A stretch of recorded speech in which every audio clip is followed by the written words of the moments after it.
President Bush had regularly said in his presidency that getting Obama really wasn't a top priority, or getting Osama was not a top priority for him. And yet today you had Eric Cantor. He said, I quote, "I commend President Obama, who has followed the vigilance of President Bush in bringing Osama bin Laden to justice." And I'm wondering if you think that President Bush deserves any credit here, or where's Cantor? Well, first of all, I think let's give discredit where it is due. For Eric Cantor to phrase it that way, to say he followed the vigilance of President Bush, is a degree of cheap partisanship that exceeded even what I expected from Cantor. That's just sad.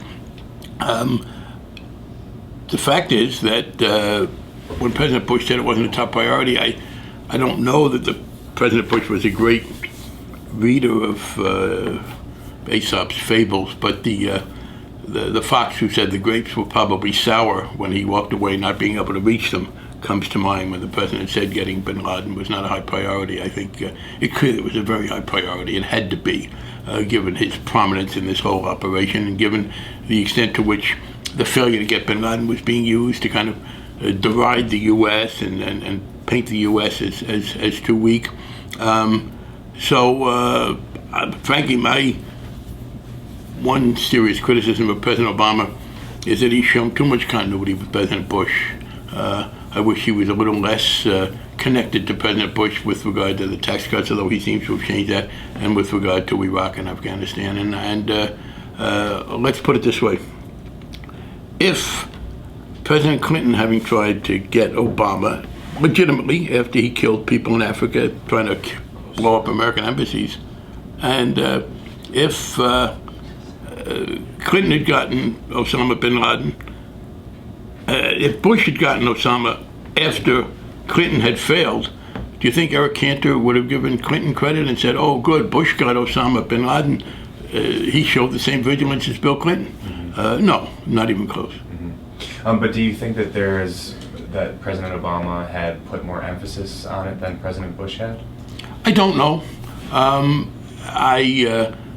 guess if you take President Bush at his word that it wasn't a top priority, maybe that's the case. I'm inclined, frankly, here to think President Bush was sort of trying to explain away some difficulties.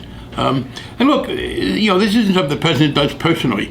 The major point here, I think, from the political standpoint, which is a legitimate consideration in democracy, is this. You have a distressingly large percentage of the right wing in America not simply expressing disagreement with Barack Obama, but trying to delegitimize him, suggesting that he's not really interested in protecting America, that he's almost in league with these people. Despicably, there has been a failure on the part of the supposedly responsible Republican leadership to repudiate this. Now, I will tell you on the other side, when some people on the left and some people just out there tried to blame George Bush for 9/11, I said that's a terrible thing to say, that's unfair and inaccurate and not appropriate in democracy. There's been a striking absence of Republicans willing to repudiate this kind of savagery against President Obama. Well, we just have today the best possible refutation of it. I don't know whether he worked harder at it than President Bush or whether they were more skillful. What we do know this: